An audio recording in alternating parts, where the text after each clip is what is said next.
Amin. Nah, saya mau melanjutkan tema kita bulan ini, yaitu bulan Oktober. Tema kita adalah Living as a Change Agent. Hidup sebagai agen perubahan. Minggu lalu saya sudah membahas satu poin pertama tentang bagaimana hidup menjadi seorang change agent.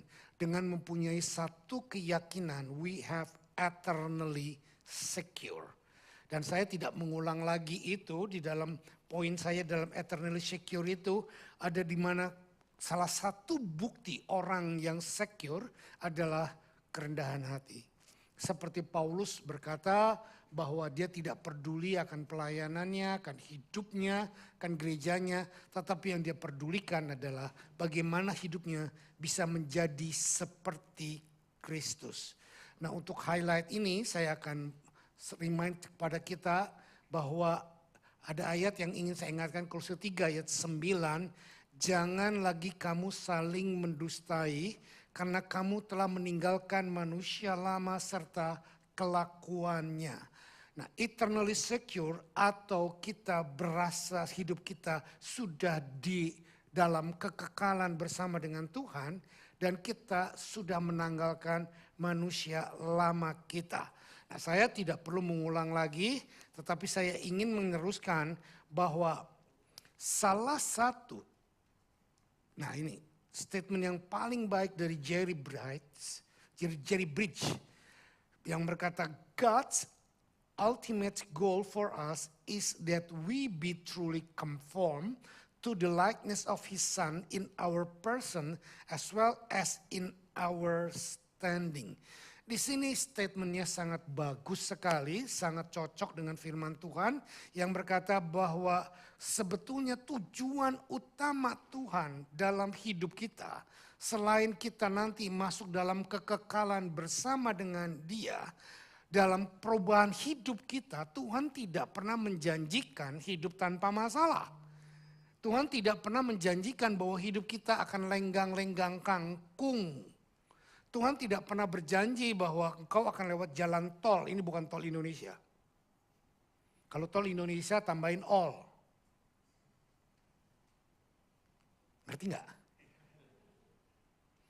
Karena lewat tol nggak lewat tol podo ae macet teh. Jadi ya, sering kali kita jadi anak Tuhan kita berpikir dan saya sering mendengar. Kalau kamu hidup dalam Tuhan, semua akan Tuhan atur beres. Jalanmu akan enak. Kamu enggak akan ketemu masalah. Dan kita pun sering berdoa begini kan. Tuhan kalau ini memang rencanamu, buat semuanya beres Tuhan. Jadi begitu ada problem kita langsung berpikir ini bukan kehendak Tuhan.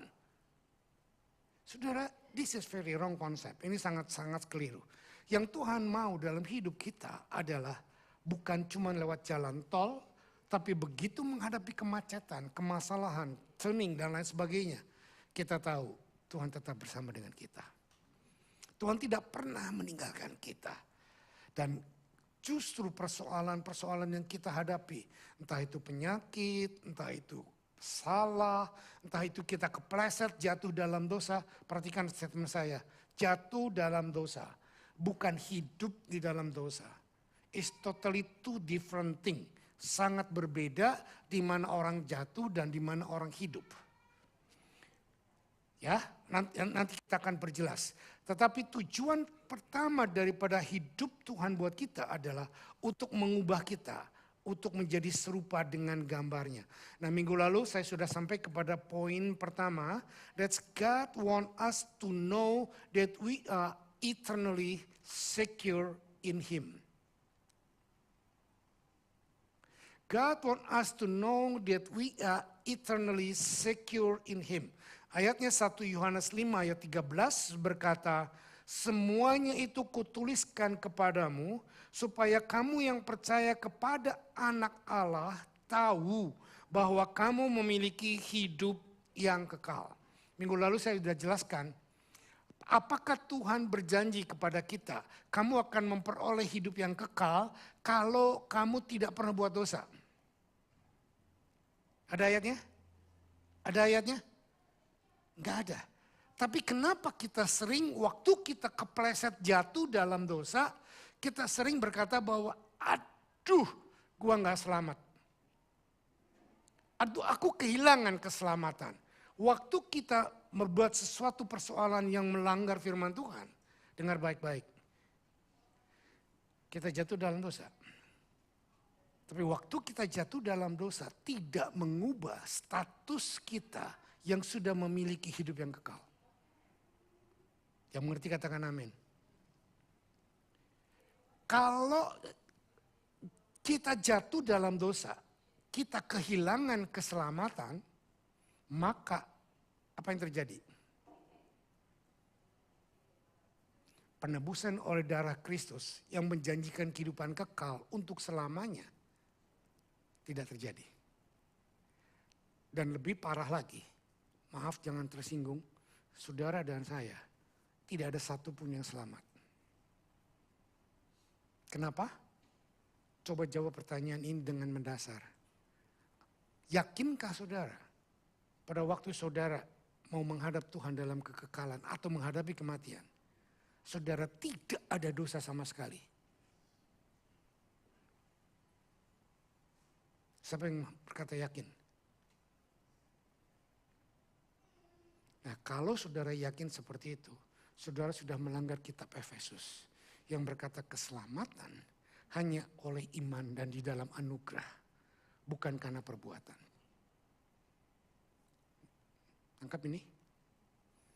Jadi saya cuma mau memberikan kepada saudara, you have eternally secure in Him, not because you fasting, not because you are praying, not because you are paying tithe, not because you are ministering, not because you are preacher, but because of the grace of God and make you believe in His Son, Jesus Christ. That's it. Jangan ditambahin, jangan dikurangin. Itu yang pertama. Yang kedua, sekarang masuk poin yang baru. Ini minggu lalu saya sudah bahas. Yang kedua sekarang, Tuhan mau kita yakin, God want us to have full assurance, keyakinan iman yang teguh di dalam Dia. Kalau tadi kita punya keyakinan keselamatan yang kekal oleh perbuatannya di kayu salib, sekarang Tuhan mau lewat Ibrani 10 ayat 22 yang berkata, karena itu marilah kita menghadap Allah dengan hati yang tulus, ikhlas dan keyakinan iman yang teguh, oleh karena hati kita telah dibersihkan dari hati nurani yang jahat, dan tubuh kita telah dibasuh dengan air yang murni.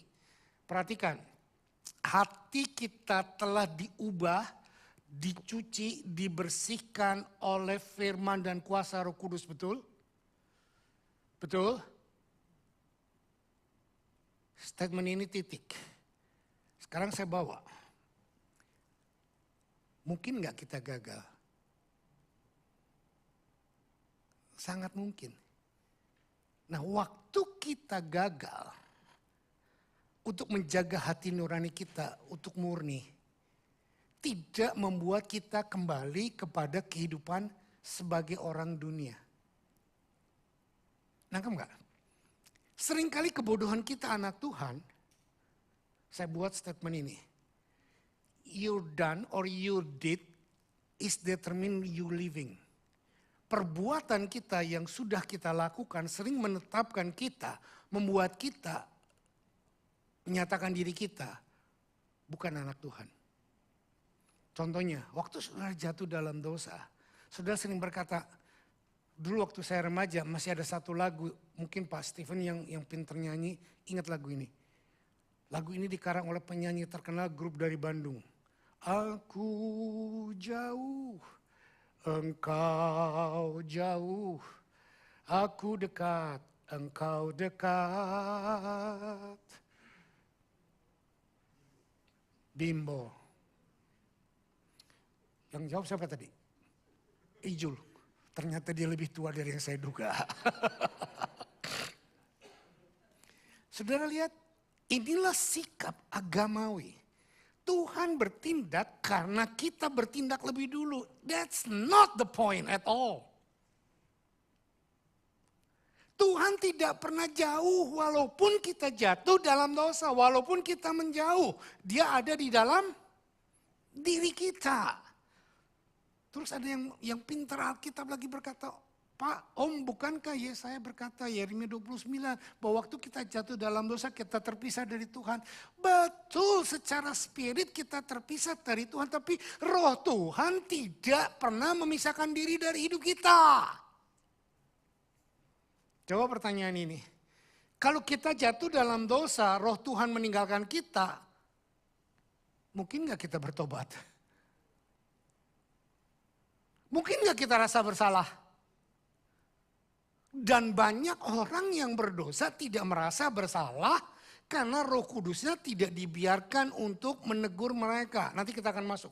Poinnya, feeling guilty kadang-kadang dianggap condemnation.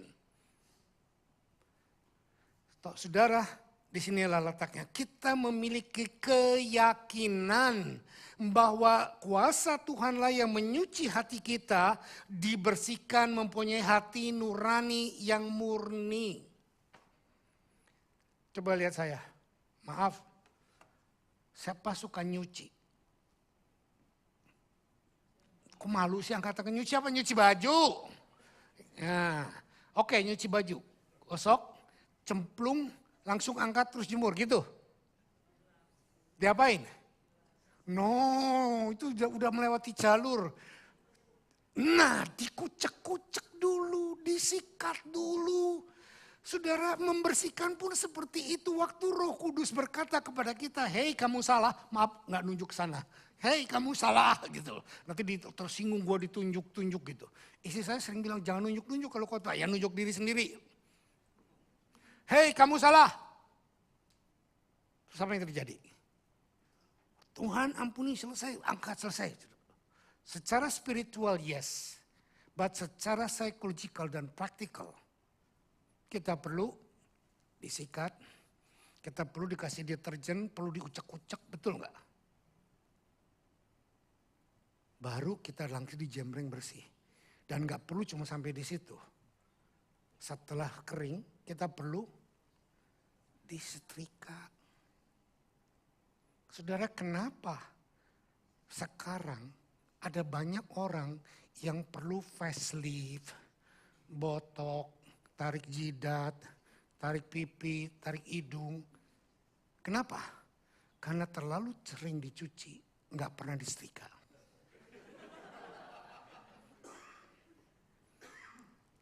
Nangkep nggak? Kantong mata jadi tebal. Kenapa? Karena susah, nangis, nggak pernah disetrika sama Roh Kudus. Jadi akibatnya perlu dikeluarkan air kantongnya. Mahal ratusan ribu, ke Korea lagi. Oplas. Ada banyak orang tanya, Pak oplas dosa enggak? Enggak, cuman kantong dobol.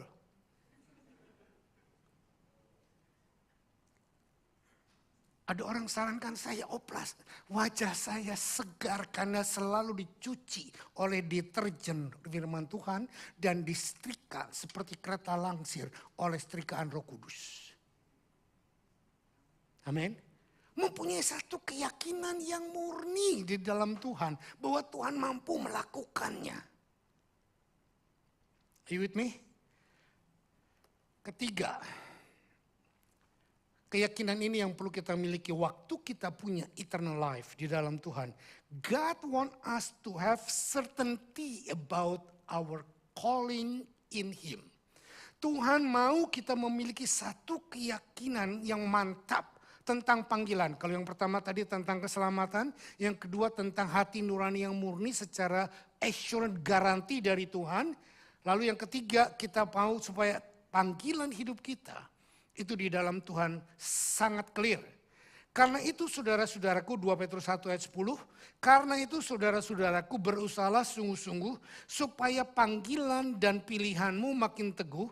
Sebab jikalau kamu melakukannya, kamu tidak akan pernah tersandung.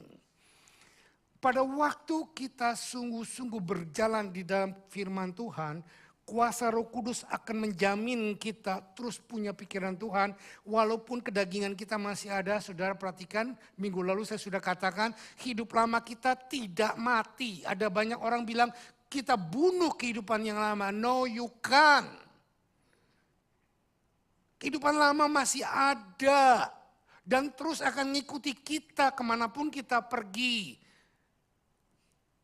Saya setuju dengan apa yang Dr. Myles Munroe katakan. Perubahan kehidupan dari hidup lama ke hidup baru adalah seperti Alkitab katakan metanoia. Metanoia itu berubah secara pikiran dari tadinya menghadap sana sekarang menghadap sini kepada Tuhan. Tetapi saudara tidak akan pernah bisa mengadakan perubahan pikiran kalau saudara tidak punya ide pikiran baru.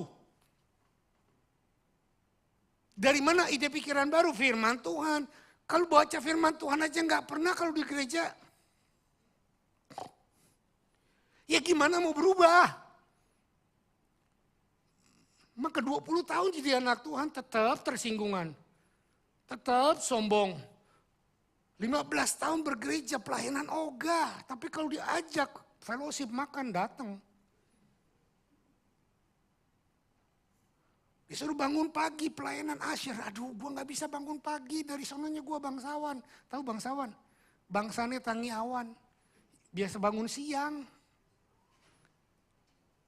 Saudara terlalu banyak reasonnya. Tapi orang yang sudah lahir baru sungguh-sungguh. Cara berpikir lamanya diganti dengan cara berpikir baru. Nah pada waktu pergantian ini need time. Need proses. And tidak mudah dan tidak jarang kita jatuh dan bangun.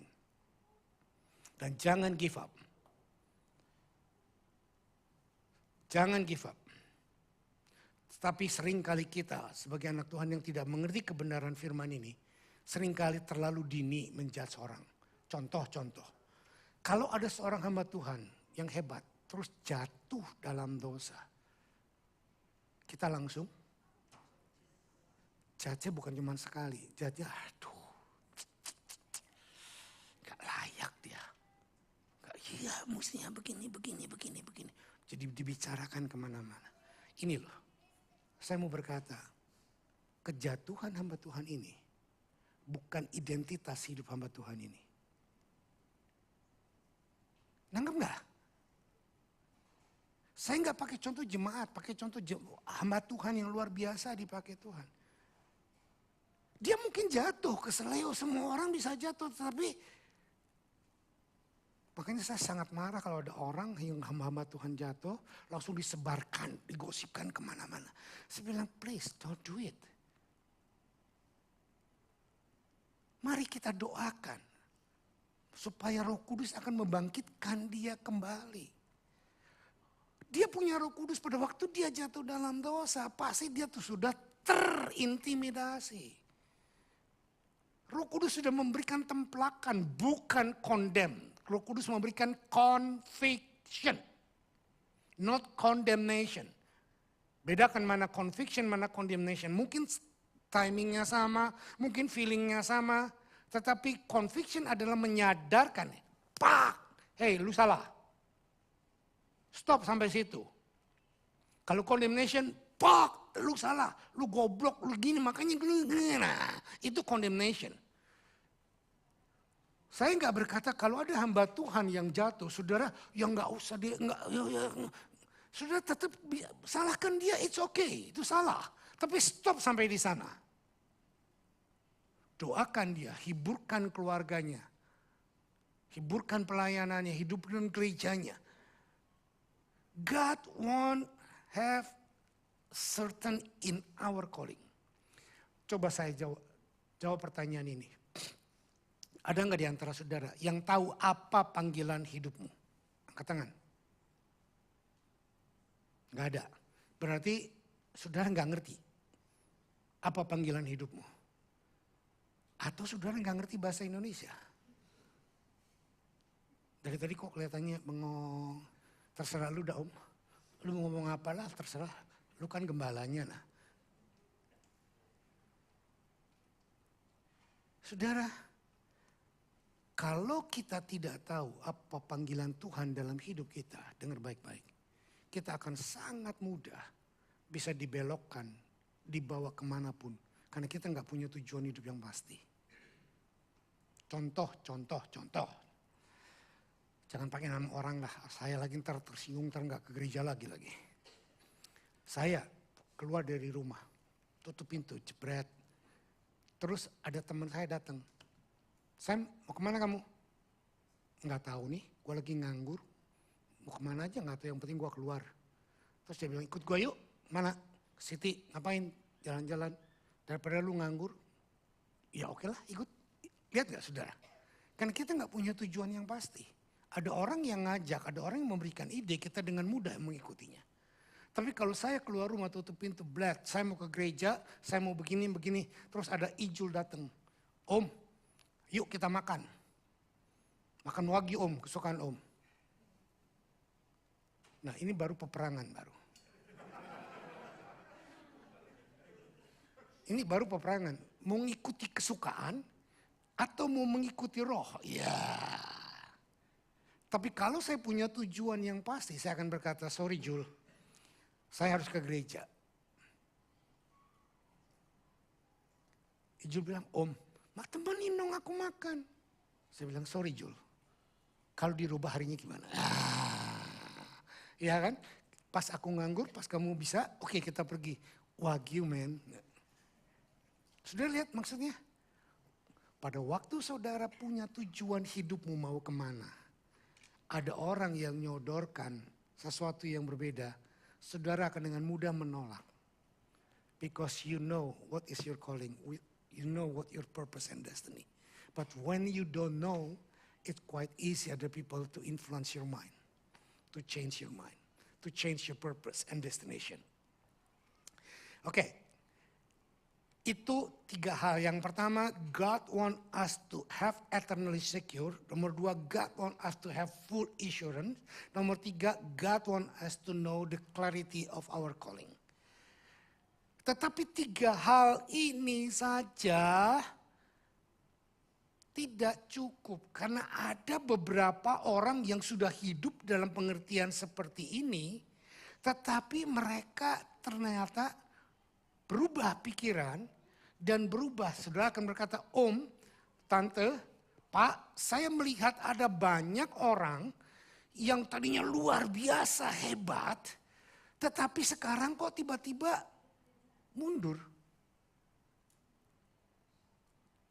Nah, tiba-tiba sekarang gak mau ke gereja, gak mau ibadah, gak mau pelayanan, apalagi pelayanan, gak mau apapun. Bahkan ke gereja pun gak menolak Tuhan malah, kepahitan sama Tuhan. Nah, ini ada ayatnya. Kalau saudara melihat orang-orang yang seperti ini, jangan membuat kehidupan mereka mempengaruhi hidup kita, lalu membuat iman kita menjadi lemah. Matius 7 ayat 21 sampai 23 berkata demikian. Bukan setiap orang yang berseru kepadaku Tuhan, Tuhan akan masuk ke dalam kerajaan sorga, melainkan dia yang melakukan kehendak Bapakku yang di sorga. Pada hari terakhir banyak orang akan berseru kepadaku, Tuhan, Tuhan, bukanlah kami bernubuat dalam namamu dan mengusir setan demi namamu dan mengadakan mujizat demi namamu dan mengenakan standar dalam manusia baru. Sorry, saya keliru. Namamu juga pada waktu itulah aku akan berterus terang kepada mereka dan berkata, aku tidak pernah mengenal kamu, enyahlah daripadaku kamu sekalian pembuat kejahatan. Nah, saya teruskan. Tadi saya bilang, kejatuhan seseorang bukanlah determinasi atau bukankah destiny kehidupan orang itu. Nah, kalau kita melihat ada orang-orang bukannya jatuh tetapi mereka hidup dalam dosa. Dan mereka itu hamba-hamba Tuhan yang luar biasa dipakai Tuhan. Lalu terekspos dosanya. Perhatikan perkataan saya, terekspos dosanya. Kalau dosanya terekspos, saya percaya itu bukan jatuh dalam dosa. Kalau dosa orang ini terekspos sampai keluar, berarti orang ini sudah hidup sekian lama di dalam dosa. Cuman disembunyikan, tidak ada yang tahu. Tetapi dia pelayanan. Tetapi dia hebat di dalam penampilan. Kita sering nggak mengerti, kok bisa? Karena pengertian kita yang salah. Coba perhatikan saya. Tanda mujizat, pandai berkhotbah, kesembuhan, atau bahasa roh atau apapun yang kehebatan seorang hamba Tuhan. Bukanlah tanda hamba Tuhan ini rohani. Saya ulangi. Bahasa roh, mujizat, pelayanan, kesembuhan, kehebatan khotbah, bukanlah tanda hamba Tuhan ini rohani. Tidak ada satupun ayat di dalam Alkitab orang yang berkarunia roh adalah lebih hebat daripada yang tidak berkarunia roh. Kehebatan seseorang rohaninya diukur bukan karunianya, tapi buah rohnya. Are you with me? Saya nggak perlu sebutkan, baru-baru ini kami di Denpasar bertemu dengan seorang hamba Tuhan yang dipakai Tuhan luar biasa. Karunianya luar biasa, khotbahnya, pengajarannya luar biasa. Tetapi buah rohnya minim sekali. Dia begitu mudah marah dan kalau malam meledak-ledak, lempar kursi dan lain sebagainya. Tetapi gerejanya menjadi gereja yang terbesar nomor 9 di dunia. Dan atas pengakuan dia sendiri, saya nggak mengekspos keburukan orang lain. Dan dia berkata, dia bertobat setelah Tuhan ekspos dosanya sekian tahun. Lewat kejadian masuk penjara. Dan lewat kehidupan itulah dia belajar bagaimana buah roh karakter itu muncul. Ini yang penting. Saudara yang saya kasih di dalam Tuhan. Tuhan akan berkata kepada orang-orang yang hidup di dalam dosa. Aku tidak kenal engkau. Loh Tuhan, aku bukan cuma khotbah loh. Aku doain orang kesembuhan, sembuh. Doain orang lumpuh berjalan, doain orang buta melihat. Bahkan aku bernubuat Tuhan, aku dapat marifat perkataan tentang masa depan. Tuhan bilang itu semua karunia roh. Tetapi yang aku minta adalah buah roh. Pada waktu itulah Tuhan berkata, aku tidak kenal engkau. Yang saya mau garis bawahi adalah ini. Saudara jangan terkesima, tahu terkesima? Tahu ya? Bahasa Indonesia kan? Jangan terkesima, terkagum-kagum dengan kehebatan seseorang. Jangan memberhalakan karunia seseorang. Dan kita sebagai orang-orang yang diberikan karunia, please sadari, that's not yours. Itu adalah pekerjaan Tuhan. Saya kasih contoh, ilustrasi. Saudara masih ingat waktu Tuhan Yesus naik keledai ke Yerusalem?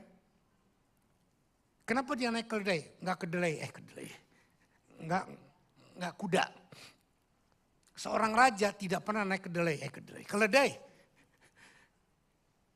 Seorang raja selalu naik kuda.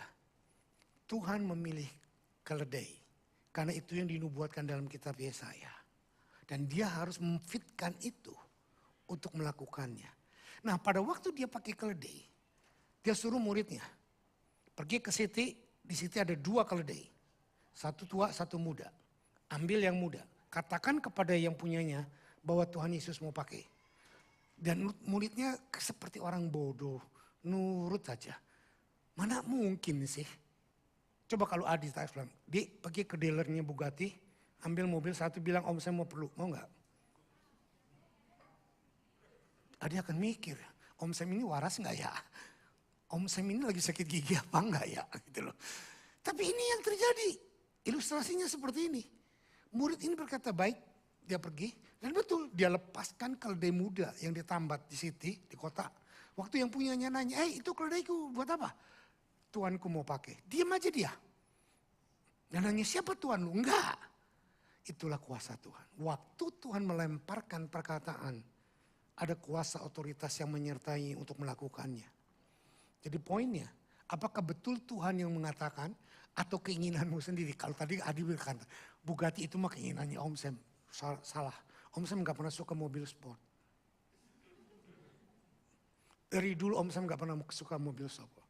Mobil sport tuh keras, naiknya enak gluduk gitu loh. Ya, Om Sam suka mobil yang lembut. Ya, karena memang Om Sam lembut, lemah gemulai. Ya, hush. Oke. Naik keledai. Itu kerendahan hati. Nah, sekarang saya tanya, apa hubungannya dengan cerita saya tadi? Sangat hubungan. Lalu Tuhan masuk naik keledai, apa yang terjadi? Semua orang melepas jubahnya, melambaikan daun palem dan berkata, Hosana, Hosana, dihormatilah Raja yang datang dalam nama Tuhan. Lalu setelah selesai masuk, keledainya kan ditaruh lagi. Kalau keledainya ketemu dengan keledai tua tadi atau teman-teman yang keledai, dia akan berkata begini, lu tahu nggak? Gua nih kan lebih muda dari lu, tapi gua dipakai raja lu. Gua waktu dinaikin oleh Tuhan Yesus, itu semua bangsawan-bangsawan, orang-orang terhormat ngelepasin jubahnya. Lu pernah nggak jalan di atas jubah orang-orang hebat? Keledai ini akan ngomong ke keledai yang lain. Keledai yang lain, wow, lu hebat ya, luar biasa ya. Gua gitu loh. Betul nggak? Nah inilah kebanyakan kita. Dipakai Tuhan, dipuji orang, kita jatuh dalam dosa kesombongan. Saudara perhatikan, yang dihormat, yang dipuji, yang diberikan jubah untuk dilandasi, bukan keledai. Siapa? Yesus yang ada di atas keledainya. Coba keledai itu sekarang gak ada Yesus jalan, siapa mau menghormat? Sudah ngerti cerita ini? Inilah yang seharusnya kita lakukan dalam hidup kita. Kalau ada orang memuji, waduh khotbahmu bagus. Dulu saya tanya, malah gak dipuji juga tanya, gimana khotbahku tadi? Nah sebetulnya itu bukan hanya pengen tahu lu ngerti atau gak pengen bilang, aduh bagus pak khotbahnya gitu loh. Iya kan? Itu dulu, sekarang juga masih. Saudara lihat, seharusnya kalau ada orang bilang, Pak sungguh khotbahmu sangat memberkati. Kita akan berkata apa? Terima kasih, puji Tuhan, semua itu kasih karunia Tuhan. Amin. Juga jangan berkata kalau ada orang bilang, Pak luar biasa pelayananmu gini. Lu gak tahu berapa banyak persiapan gua. Lu gak tahu gua begini. Jadi semua yang keluar adalah kedagingan kita, kehebatan kita yang ditonjolkan. Orang yang dipakai Tuhan, please bilang thank you kalau ada pujian. Juga berkata sorry kalau ada kritikan dan makian. Karena kita belum sempurna. Seberapa hebat pun orang yang diurapi khotbahnya, pelayanannya, kehidupannya, you make mistake. Amin. Dan kalau ada kritik, kalau ada saran, kalau ada yang tidak baik, terima itu untuk belajar buat kita. Kalau ada pujian, kembalikan itu buat Tuhan. Amin. Itu yang pertama. Mereka tidak dikenal Tuhan. Karena mereka melakukan keinginan mereka sendiri, agenda mereka sendiri. Yang kedua, kenapa sampai bisa terjadi orang-orang yang tadinya menggebu-gebu menjadi debu, terus akhirnya menjadi lemah dan menjadi terhilang dan lain sebagainya. Karena mereka tidak benar-benar menjadi orang yang ada di dalam kita. 1 Yohanes 2 ayat 19 berkata demikian. Memang mereka berasal dari antara kita, tetapi mereka tidak sungguh-sungguh termasuk pada kita. Sebab jika mereka sungguh-sungguh termasuk pada kita, niscaya mereka tetap bersama-sama dengan kita. Tetapi hal itu terjadi supaya menjadi nyata bahwa tidak semua yang sungguh-sungguh termasuk pada kita. Ada banyak orang yang datang ke gereja melayani Tuhan menggebu-gebu karena mereka punya agenda sendiri. Mereka pengen terkenal, mereka pengen jadi orang hebat, mereka pengen dipuji sehingga kesaksian hidup mereka pun dirubah. Supaya kelihatan hebat di depan orang. Dan inilah yang sebetulnya menjadi satu batu sandungan buat kehidupan Kristen. Kalau saudara ingin kelihatan hebat di depan orang, saudara akan menutupi kehebatan Yesus. Saya ulang, kalau saudara ingin kelihatan hebat di depan orang, saudara akan menutupi kehebatan Yesus. Tetapi kita harus berani membuka kelemahan kita, dosa kita, kekurangan kita, ketidaklayakan kita. Supaya Yesus yang layak, Yesus yang hebat bisa muncul di dalam saat kelemahan kita. Itu yang Paulus katakan. Amin. Pada waktu kita ada di dalam kehendak Tuhan, pada waktu Roh Kudus bersama dengan kita tidak mau mempromosikan betapa hebatnya kita. Yang kita bawa seperti keledai tadi adalah Tuhan. Tuhan yang ada di dalam diri kita, bukan perbuatan kita. Saya sudah jelaskan minggu lalu. Ada orang yang hidup di masa lalu dengan 2 poin. 1 masa lalu yang hancur, 2 masa lalu yang hebat. Post power syndrome. Tetapi ada yang di tengah-tengah kita menggebu-gebu menjadi debu. Nembak seseorang, dor, melenceng, larilah dia. Ngerti maksud saya? Ada seorang anak muda yang luar biasa menggebu-gebu, tapi tujuannya bukan cari Yesus, tapi cari ses. Tahu ses? Bahasa Belanda ses. Yang wanita menggebu-gebu luar biasa rajin, duduk paling depan nongkrong, sampai kecipratan ludah pendeta pun gak apa-apa. Tujuannya bukan untuk cari Tuhan, tapi cari tuan. Jangan bengong gitu masa om. Ya, ada banyak yang seperti itu. Ada yang datang ke gereja sungguh-sungguh. Ayo lu pelayanan, ayo lu menikah supaya lu diberkati. Ya, yang dikejar adalah berkat. Tidak salah minta berkat dari Tuhan. Tapi kalau melulu kehidupan saudara hanya cari berkat dari Tuhan, you miss concept. Gereja kita tidak anti prosperity. Tapi gereja kita tidak mengajarkan prosperity only. Saya tidak berkata semakin saudara sengsara, semakin saudara sederhana, sudah semakin rohani. Bohong. Tetapi Tuhan memberikan kita berkat untuk prosper, untuk memuliakan nama Dia. Tapi di tengah-tengah berkat yang membuat kita prosper, kita akan ketemu dengan kegagalan, ketemu dengan masalah, ketemu dengan problem, ketemu dengan persoalan. Dan itulah yang membuat kita semakin kuat, semakin diberkati, semakin berjalan bersama dengan Dia. Amin. When they all truly believe in Jesus Christ as the sons of God. Dengar baik-baik. Pada waktu orang-orang di sekitar kita benar-benar percaya hanya kepada Yesus sebagai Tuhan dan Juru Selamatnya dengan genuine, maka tidak ada masalah apapun. Dilukai oleh tetangganya, dilukai oleh gembala KM-nya, dilukai oleh teman bisnisnya. Dia katakan apa? No problem. Aku ke gereja, aku bertobat bukan karena orang-orang ini, tapi aku mau ketemu Tuhan. Amin. Ini poin yang krusial. Terlalu banyak di gereja karena tersinggung dengan khotbah gembalanya. Tuh kan gembalanya tukang nyinggung gua, saudara, please. Dengar baik-baik. Ini saya yang gak tahu orang lain. Kalau saya nyinggung saudara, saya untungnya apa, malah rugi, tahu gak? Ya rugi, nanti saudara bisa tersinggung gak ke gereja lagi. Kan hilang perpuluhan. Rugi.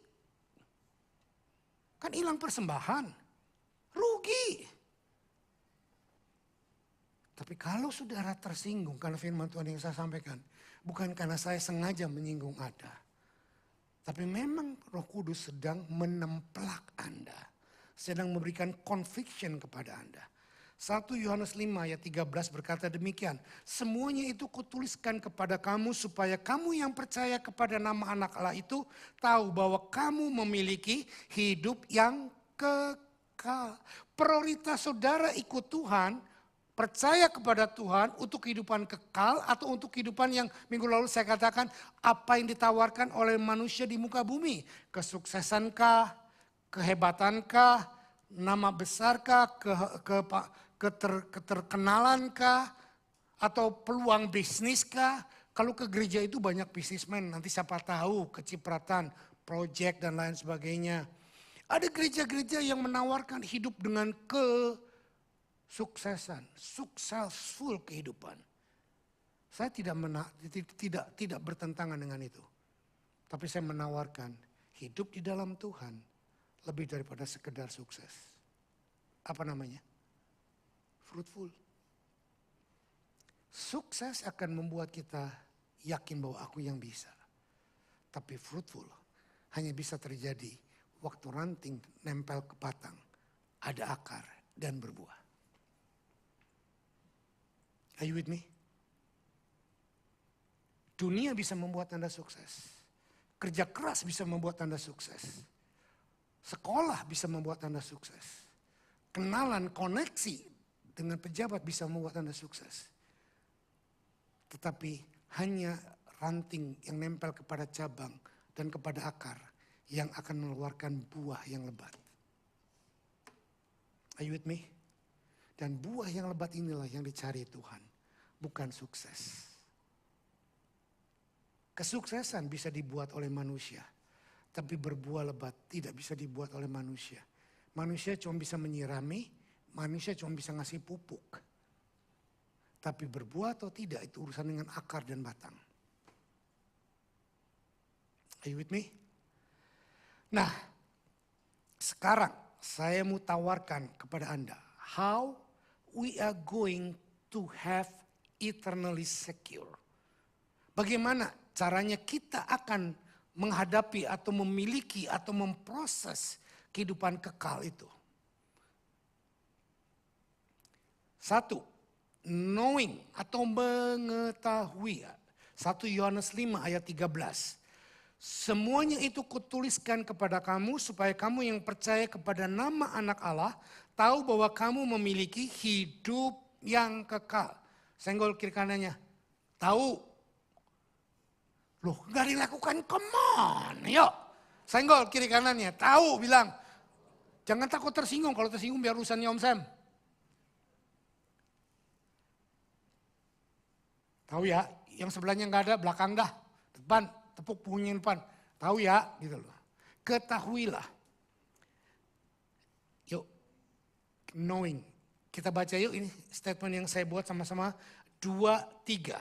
Ketahuilah bahwa semua yang percaya kepada anak Allah sudah pasti memiliki kehidupan kekal. Stop. Renungkan. Sudah setuju nggak?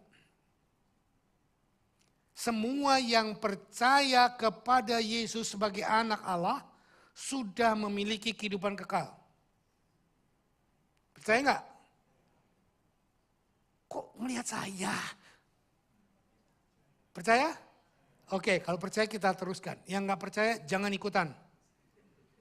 Oke, yang percaya saja. Oke, 2, 3. Waktu kita tidak mengetahui dengan pasti, maka dengan mudah kita akan mengalami keraguan bahwa kita sudah memiliki kehidupan kekal. Ilustrasi tadi waktu saya keluar pintu sama dengan ini. Waktu saudara yakin bahwa saudara di dalam Tuhan, saudara sudah punya hidup yang kekal. Kalau ada pengajaran yang lain berkata, hidup lu belum tentu masuk sorga.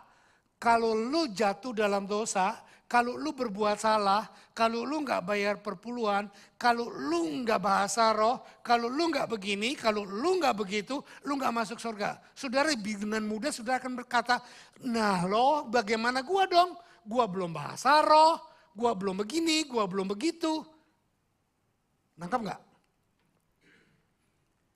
Saudara, masuk kerajaan kekal, masuk surga, hidup kekal, tidak ada urusannya dengan bahasa roh. Are you with me? Bukan berarti bahasa roh nggak penting, dengar baik-baik. Bahasa roh penting. Tapi jalan masuk surga bukan bahasa roh. Jalan masuk kehidupan kekal bukan bayar perpuluhan. Saudara bisa bayar perpuluhan, bukan cuma perpuluhan, perseratusan. Galati bilang, kalau engkau mempersembahkan seluruh hartamu, bahkan mempersembahkan hidupmu untuk dibakar hidup-hidup, tetapi engkau tidak punya kasih. Kasih itu siapa? God is love. Bukan kasih kita kepada manusia, bukan. Yang dimaksud oleh Galati, Paulus berkata, kalau engkau tidak punya kasih, engkau tidak punya Tuhan. Hidupmu akan sia-sia. Are you with me? Saudara boleh memberikan persembahan $1 juta, tapi bukan karena kasih. Supaya nanti namamu ada ditulis di tembok itu loh. Dikasih oleh Samuel Yusuf $1 juta pada tanggal demikian. Dan banyak sekali di gereja-gereja di Eropa, di Amerika, orang-orang yang memberi persembahan banyak, namanya tertulis di tembok-tembok, bener nggak? Nah yang seperti ini, kira-kira masuk surga apa enggak? I don't know. Tapi bukan dengan mereka seperti itu jaminan masuk surga. Nothing. Tapi kalau saudara tanya mereka masuk surga apa enggak? Maaf, saya bukan yang punya surga. Nangkep enggak maksud saya? Saudara, mari kita lihat dengan kacamata Alkitab dengan benar. Ketahuilah, jalan pintu masuk surga hanya iman percaya kepada Yesus yang dikerjakan oleh anugerah. Titik, tidak ada yang lain. Nah, sekarang tadi detail tentang keselamatan kekal. Sekarang apa yang membuat kita sering kita meragukan keselamatan kita? Saya akan berhenti sampai 4 poin ini selesai. Saya bilang khotbah saya akan 2 seri, tetapi ternyata enggak, ini mungkin bisa 3 atau 4 seri, saudara. Ya, ini baru 1 halaman ini selesai yang babak kedua ini. Sekarang 4 alasan, 4 sumber kegalauan atau kebimbangan dalam meragukan keselamatan hidup kita, atau 4 hal yang meragukan eternally secure. Yohanes pasal 16 ayat 7 sampai 8 berkata, namun benar yang kukatakan ini kepadamu adalah lebih berguna bagi kamu jika aku pergi, sebab jikalau aku tidak pergi, penghibur itu tidak akan datang kepadamu, tetapi jikalau aku pergi, aku akan mengutus dia kepadamu. Dan jikalau ia datang, ia akan menginsyafkan dunia akan dosa, kebenaran, dan penghakiman. Yang kata di garis bawahi yang diberikan warna berbeda, kita ulang yuk sekali lagi, 2, 3. Dan kalau ia datang, ia akan menginsyafkan dunia akan dosa, kebenaran, dan penghakiman. Coba lihat saya. Salah satu keyakinan hidup kita sudah memiliki hidup yang kekal adalah pernyataan dari Roh Kudus. Pernyataan dari Roh Kudus di dalam hidup kita. Tetapi karena kita sering tidak peka, Roh Kudus sudah ngomong, Roh Kudus sudah membuktikan dengan sikap dan perbuatannya, tetapi kita tidak merasa. Banyak pengkhotbah lain berkata, ya itu salah lu karena lu gak peka sama Tuhan. Saya gak berkata demikian. Saya mau berkata gini, dengar baik-baik. Tidak ada satupun manusia yang peka akan Tuhan. Tidak ada. Jadi kalau manusia bisa sensitif dengan suara Tuhan, itu karena Tuhan memakai hidup dia. Karena Tuhan bekerja dan berbicara kepada dia sehingga orang ini bisa mengerti. Saudara perhatikan. Tidak ada orang sensitif. Nah sekarang siapa sini baru punya anak kecil? Baru belajar ngomong siapa? Angkat tangan. Gak ada. Ada Marta. Marta dan Will. Coba ngomong sama anak yang kecil, si Betani. Betani, lu gak boleh gini, nanti kamu harus begini, kamu harus begini, kamu harus begini, kamu harus begini. Dia denger gak? Dia gak akan denger. Yang bego mama papanya. Nah untuk membuat Bethany bisa mengerti, kadang-kadang si Martha atau si William, bukan Willy. Ini Willy di sini, dia juga ganti nama jadi William katanya.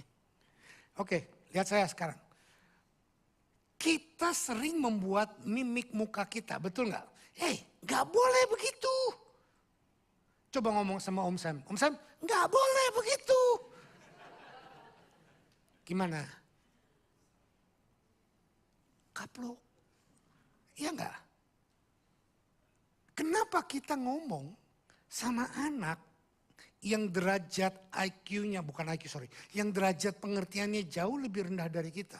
Kita membuat bahasa kita menjadi rendah, menjadi pelok, bahkan ekspresi muka kita, bahasa tubuh kita menjadi sedemikian rupa supaya anak ini mengerti. Betul? Siapa yang ngajarin kita begitu? Siapa? Nggak ada. Natur kita sendiri yang berkata demikian. Perhatikan. Tuhan kita bukankah lebih hebat dari kita?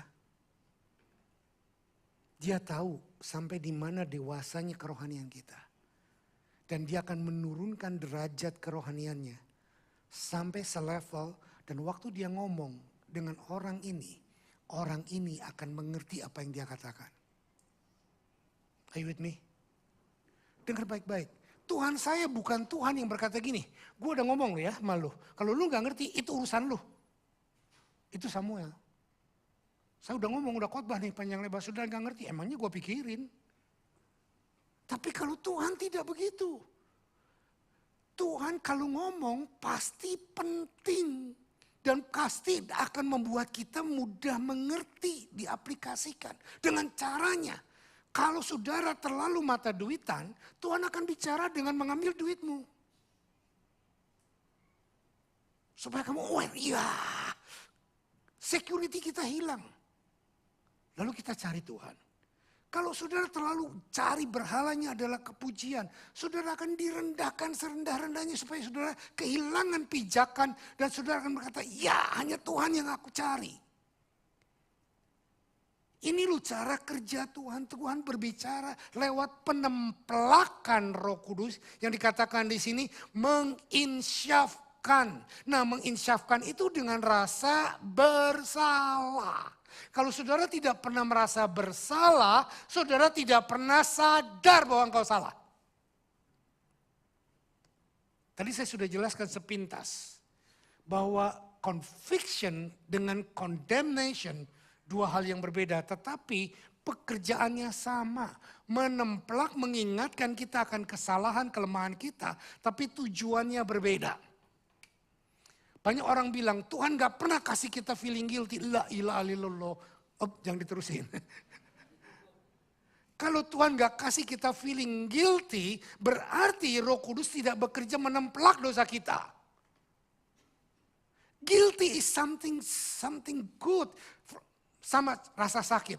Saudara, kenapa kita waktu kepukul, kepotong kita rasa sakit? Itu tanda saudara normal. Kalau saudara kepotong, keiris tidak sakit, wah saudara kena penyakit lepra itu. Kusta. Kehilangan rasa sensitif. Sakit kepala juga itu normal. Tandanya ada something wrong di kepalamu. Entah itu syarafnya, entah itu apanya, nerve-nya dan lain sebagainya. Tapi dengar baik-baik, conviction dari Tuhan, rasa bersalah. Kalau saudara sedang tiba-tiba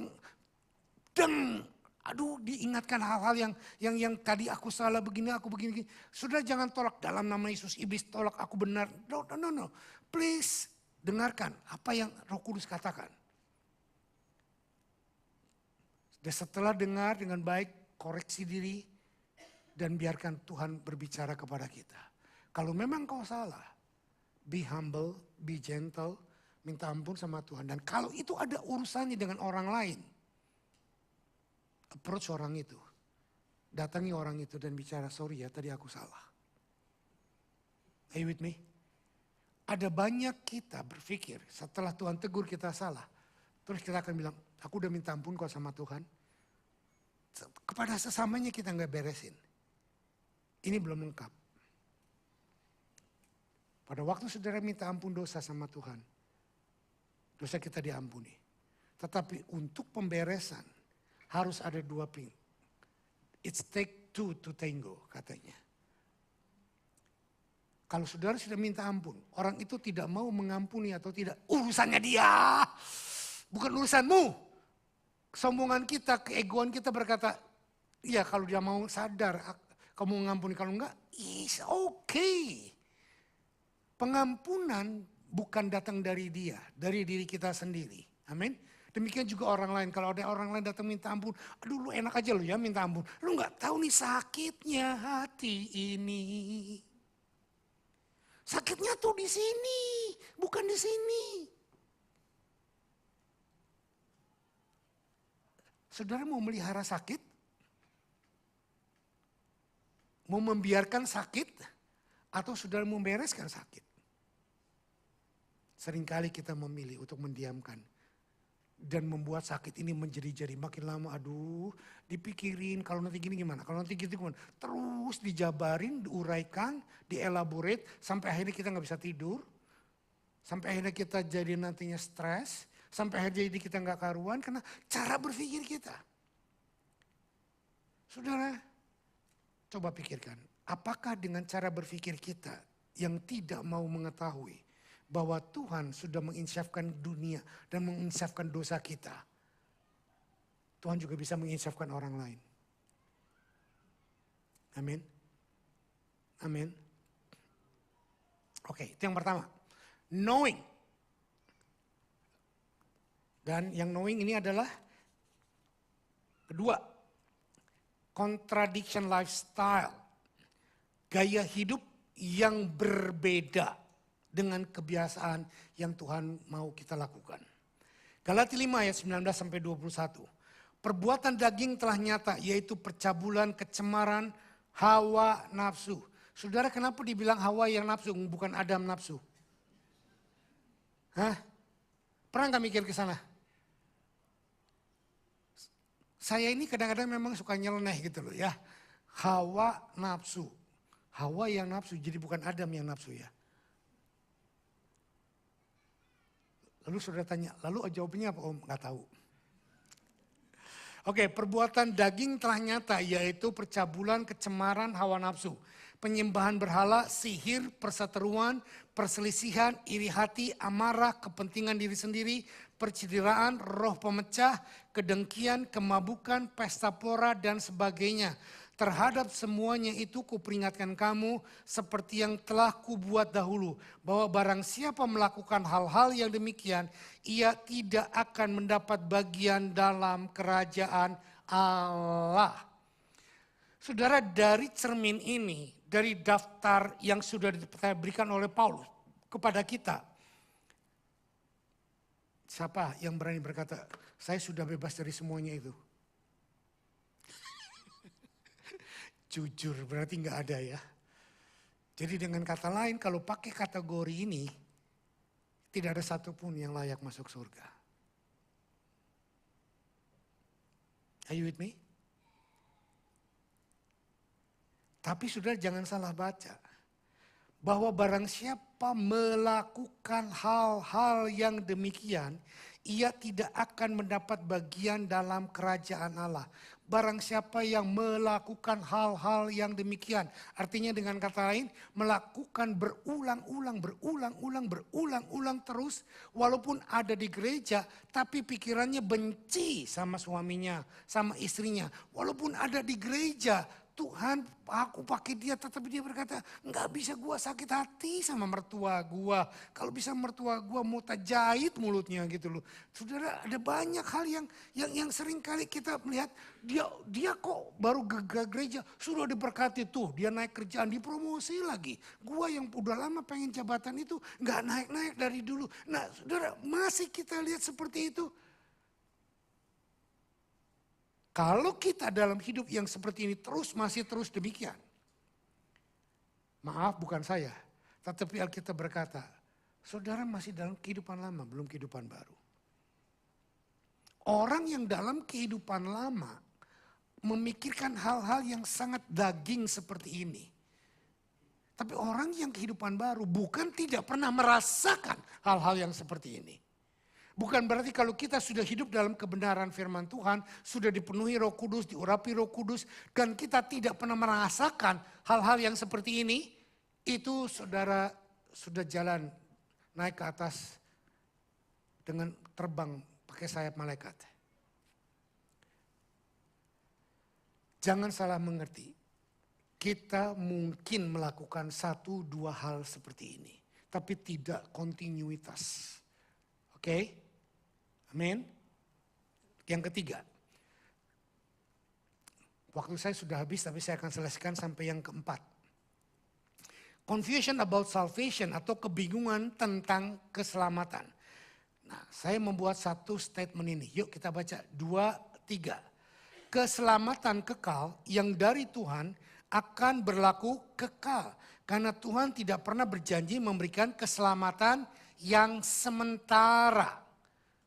Coba lihat saya. Pernah nggak Tuhan ngomong gini? Anton, saya sayang sama Anton. Jadi saya pinjam nama Anton, dia nggak akan marah lah sama saya ya. Anton, saya ini Tuhan. Saya sayang Anton. Saya berkati, congratulations 10 tahun juga special travelnya. Spesial. Sudah jadi berkat buat kita semuanya. Awas ya gak kasih saya spesial. Sorry. Lihat ini. Kalau kamu gak kasih saya spesial, kamu gak dapat hidup kekal. Saudara percaya gak? Itu Tuhan. Amin. Tidak percaya. Jadi, keselamatan kekal. Atau gini, kalau kamu kasih diskon, saya misalnya 10%, kamu kasih saya 5%, saya kasih separuh keselamatan. Ada nggak ayat yang berkata begitu? Kalau kamu bayar perpuluhan, kalau kamu lakukan ini, kalau kamu pelayanan ini, kalau kamu nggak pernah jatuh dalam dosa, kamu akan saya selamatkan kekal. Tapi kalau kamu jatuh dalam dosa, kamu masih marahi suamimu, kamu masih marahi istrimu, kamu masih marahi anakmu, kamu tak kasih 3/4 keselamatan. Gimana? Gak ada ayatnya. Loh itu Pak, makanya saya bilang kalau kita gak sungguh serius sama Tuhan, kita pun gak bakal selamat. Mana ayatnya? Amin. Saudara, kita tidak bisa menjamin hidup kita waktu berhadapan dengan Tuhan dalam kekekalan. Kita mau masuk dalam kematian, kita ada di puncak gunung. Tidak menjamin. Amin. Tetapi jangan jadi masalah ini. Meskipun saudara sedang di lembah sekalipun, Tuhan tetap menyelamatkan hidupmu. Amin. Poin ini loh, contradiction lifestyle. Kita sering membuat hidup kita menjadi perfect di depan manusia. Apalagi para pendeta, apalagi para pelayan Tuhan. Kalau ketemu orang, shalom, haleluya, apa kabar? Luar biasa. Padahal lagi ada banyak masalah. Kita sering membuat statement-statement yang bertolak belakang. Ya kalau lagi ada masalah bilang aja puji Tuhan. Saya sedang bermasalah. Tapi Tuhan pasti kuatkan saya. Amin. Gak ada salahnya ngomong seperti itu. Kan malu Pak di depan orang aku ada masalah. Nah kembali masalah pride. Kita ingin di hadapan orang sepertinya everything is well. Karena kita diajar bahwa di dalam Tuhan semuanya luar biasa. Yes. Tetapi ada fase-fasenya.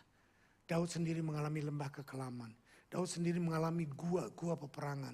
Daud sendiri mengalami dikejar-kejar musuh. Daud sendiri mengalami banyak sekali orang-orang yang dipakai Tuhan mengalami masalah dalam hidupnya. Oke. Yohanes 10 ayat 27 sampai 30. Domba-dombaku mendengarkan suaraku dan aku mengenal mereka dan mereka mengikut aku. Ayat 28 yuk kita baca sama-sama 2-3. Dan aku memberikan hidup yang kekal kepada mereka dan mereka pasti tidak akan binasa sampai dan seorang pun tidak akan merebut mereka dari tanganku. Ini loh, yang janji ini siapa? Nah kalau Tuhan berjanji akan memberikan hidup yang kekal, ada nggak orang yang lebih hebat dari Tuhan? Kita sering berpikir setan. Dulu saya diajar setan bisa menggagalkan rencana Tuhan. Saya bilang enggak. Setan tidak bisa menggagalkan rencana Tuhan dalam hidupmu. Kalau setan bisa menggagalkan rencana Tuhan dalam hidupmu, maka setan lebih berkuasa dari Tuhan. Benar enggak? Ada lagi pola pikir. Kehendak bebas. Halo, saya Tuhan. Dengarkan, saya mau bicara. Udah lihat saya sini, nggak apa-apa ada handphone bunyi. Saya yang salah. Lupa sampainya. Oke, saudara lihat.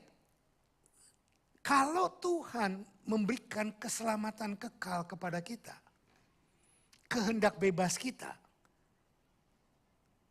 berkata, tidak mungkin aku selamat. Coba, selamat nggak? Ayo jawab. Jelas tidak. Kenapa tidak? Karena dia sudah menolak keselamatan yang Tuhan berikan. Are you with me? Are you with me? Ini loh yang saya katakan, kehendak bebas kita diberikan sekali kepada kita untuk memilih Tuhan atau bukan buat kita. Selanjutnya pada waktu kita memilih jatuh dalam dosa. Jatuh dalam dosa itu pilihan apa bukan? Pilihan. Nah waktu kita jatuh dalam dosa karena kita memilih salah, tidak lagi menjamin kita mati dalam kekekalan dosa. Jadi even kehendak bebas kita tidak menentukan siapa diri kita dan keselamatan kita. Mau contoh yang lebih akurat? Cerita dua orang yang berjalan ke Emmaus dari Tuhan Yesus disalibkan. Mereka kecewa, orang yang dianggap menjadi raja, orang yang menjadi Tuhan mereka tiba-tiba mati. Mereka kecewa, mereka balik dikatakan downtown, turun ke bawah menuju Emmaus. Saudara perhatikan, Tuhan biarkan? Tuhan biarkan mereka jalan. Tapi Tuhan tidak biarkan mereka sendirian. Tuhan biarkan mereka jalan ke menuju Emmaus. Tapi di perjalanan Tuhan samperi mereka. Dan Tuhan berkata kepada mereka, bercerita tentang kitab-kitab perjanjian lama sebagainya. Dan mereka matanya tertutup. Tetapi pada waktu mereka sampai ke rumah mereka di Emmaus. Dan Tuhan berjalan sepertinya mau lewat. Sepertinya mau lewat. Saya suka kata ini. Sometimes Tuhan juga mengetuk pintu hati saudara. Sepertinya sambil lewat. Tetapi Tuhan tidak sambil lewat. Saya sangat percaya banyak pengkhotbah berkata, murid-murid ini insist menarik Tuhan untuk datang. Tapi saya sangat percaya di balik insistnya murid ini ada kuasa Tuhan yang bekerja menjamah orang ini. Nah kalau Tuhan tidak bekerja menjamah orang ini, mana mungkin orang ini sudah sampai rumahnya, Tuhan Yesus pergi, dia gak kenal ini Tuhan. Dia akan bilang jangan pergi, jangan pergi, jangan pergi. Itu adalah karunia Tuhan yang bekerja di dalam orang itu. Bukan kehendak bebas orang itu, bukan keinginan orang itu. Sampai akhirnya masuklah orang ini, Tuhan itu ke tempat orang ini. Dan begitu masuk ke tempat orang ini, Yesus mengambil sikap apa? Ambil roti, ambil anggur, pecahkan perjamuan. Baru kuasa Roh Kudus membuka mata mereka. Bir, loh inilah Tuhan. Jadi Tuhan bekerja secara terselubung, secara diam-diam. Dengan sengaja berjalan tanpa membuka identitas sampai ke rumah Emmaus. Dan dia berkata berjalan seakan mau pergi. Tetapi kuasa Roh Kudus menggerakkan dua muridnya untuk menahan dia dan menarik dia masuk ke dalam rumah. Baru di dalam rumah Tuhan Yesus menunjukkan identitasnya, akulah Tuhan. Ini yang saya mau katakan. Seringkali kita bingung dengan keselamatan kita. Tapi Tuhan yang mengerjakannya. Ayat ke-28, aku memberikan hidup yang kekal kepada mereka. Dan mereka pasti tidak akan binasa sampai selama-lamanya. Saudara, kalau pertobatanmu normal, kalau pertobatanmu indah, kalau pertobatanmu sungguh di dalam Tuhan, Tuhan akan memberikan kamu keselamatan yang kekal. Kalaupun saudara berjalan menjauhi Tuhan, Tuhan akan kejar, Tuhan akan buka dan Tuhan akan lawat saudara. Untuk saudara mengerti dan kembali. Akhirnya dua murid dari Emmaus ini kembali ke Yerusalem. Senggol kiri kanannya, dengar. Oke, ayat 29. Bapakku yang memberikan mereka kepadaku lebih besar daripada siapapun dan seorang pun tidak dapat merebut mereka dari tangan Bapa. Seorang pun tidak ada yang bisa merebut dari tangan Bapa. Keselamatan saudara dan saya eternally secure di dalam Dia. Supaya saudara bisa nyaman hidupmu. Apa yang kau kerjakan adalah di dalam Tuhan. Yes, you may fall. Yes, you may doing mistake. Yes, kita bisa melukakan hati Tuhan. Yes, kita berbuat dosa. Tetapi di balik semuanya Tuhan sedang bekerja supaya kasih karunia-Nya semakin nyata buat kita. Amin. Bapa dan aku satu. Saya mesti cepat karena saya harus selesaikan poin yang ini. 1 Yohanes 4 ayat 10. Inilah kasih itu, bukan kita yang telah mengasihi Allah, tetapi Allah yang telah mengasihi kita dan yang telah mengutus anaknya sebagai pendamaian bagi kita. Dan yang terakhir ini poin D, poin keempat, condemnation by Satan. Ini hati-hati. Tadi saya berkata bahwa kita harus tahu, kita jangan contradiction life, kita harus ada confession keselamatan dan lain sebagainya. Nah sekarang condemnation by Satan. Setan selalu ingin mengkondem kita. Setan selalu ingin mencuri keselamatan kita. Setan selalu ingin berbuat jahat kepada kita. 1 Yohanes 4 ayat 2 sampai 6 berkata demikian. Barang siapa berkata, aku mengenal dia. Yuk kita baca 2, 3. Barang siapa berkata, aku mengenal dia, tetapi ia tidak menuruti perintahnya, ia adalah seorang pendusta. Dan di dalamnya, nah ini loh, waktu kita tahu kebenaran dan kita tidak melakukan kebenaran, maka kita adalah pendusta. Beda waktu kita tahu kebenaran, kita mau melakukan kebenaran, tapi kita terpleset jatuh. Beda nggak? Ini poinnya. Dan jangan judge orang yang jatuh. Angkat dia, hiburkan dia, doakan dia. Ayat yang kelima, tetapi barang siapa menuruti firman-Nya, di dalam orang itu sungguh-sungguh sempurna kasih Allah. Dengan itulah kita ketahui bahwa kita ada di dalam Dia. Barang siapa mengatakan bahwa ia tidak ada di dalam Dia, barang siapa berkata ia ada di dalam Dia, ia wajib hidup sama seperti Kristus telah hidup. Kita wajib menghidupi kehidupan Kristus dan pada waktu kita melakukannya, kita mungkin kepleset, kita mungkin jatuh, kita mungkin salah, kita mungkin buat dosa, tapi bangkit lagi dan lakukan lagi dan lakukan lagi. Semua anak tebusan Tuhan sudah diberikan urapan kuasa Roh Kudus untuk kita bisa mengetahui firman dan bergairah untuk melakukan firman.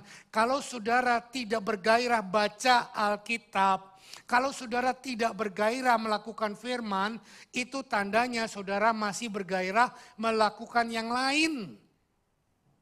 Kerja, bisnis, ya enggak?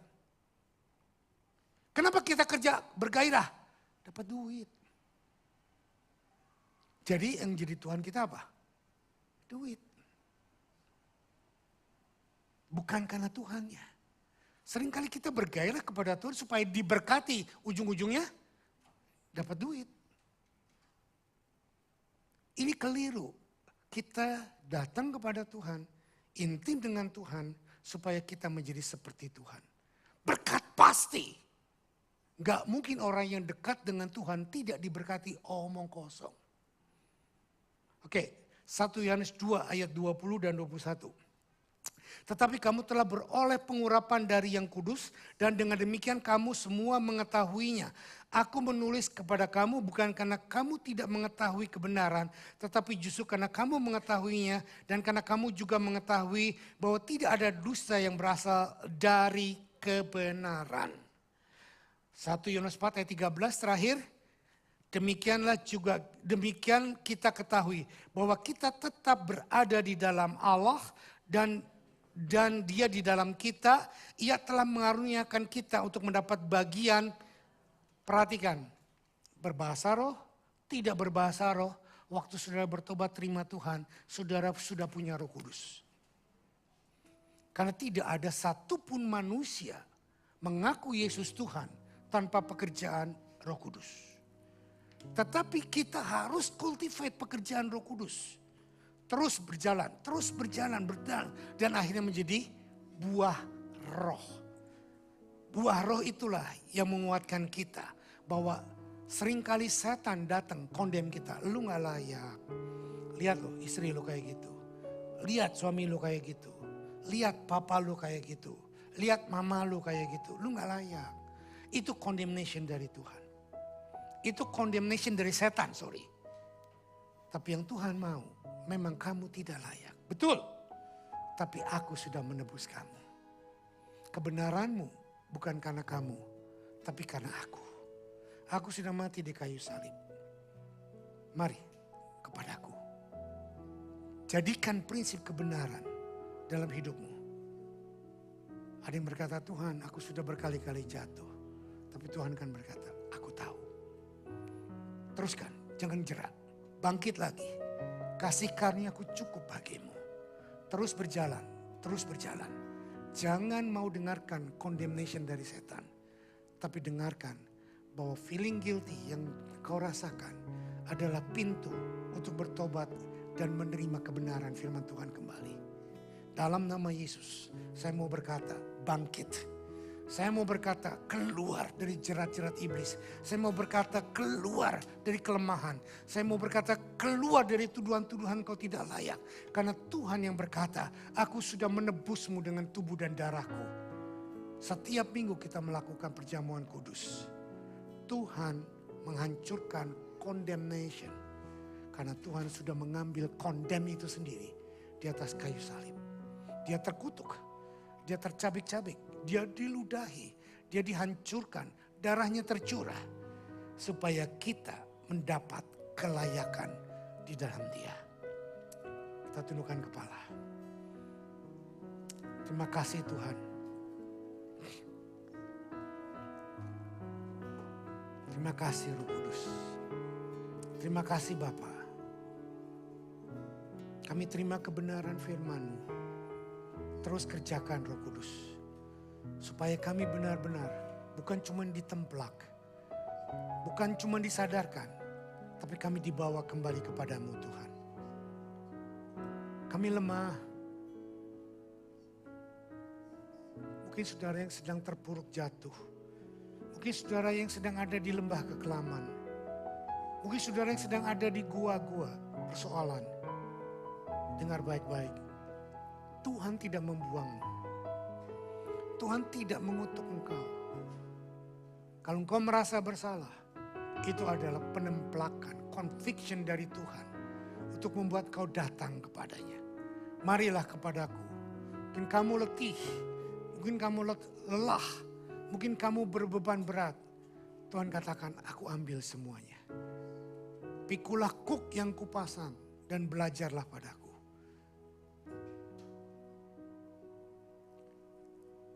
Saya mendengar suara Roh Kudus di hati saya. Ada di antara saudara yang datang dalam keadaan yang sangat berat. Bisnismu atau pekerjaanmu sedang dilanda. Sedang digonjang-ganjing. Kau sedang diperhadapkan kepada situasi tuntutan. Dan kau sering berkata, ini gak layak, ini gak patut. Dan kau menangis dan kau berteriak, Tuhan aku gak tahan. Tapi Tuhan mau berkata, inilah caraku untuk menarik engkau kepadaku.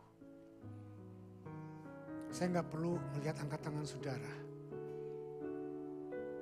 Kalau ada di antara saudara yang dalam pekerjaan, tiba-tiba kantormu akan ditutup karena akan dilikuidasi. Dan kau berkata, aduh aku harus pindah lagi, aku harus begini, harus begitu.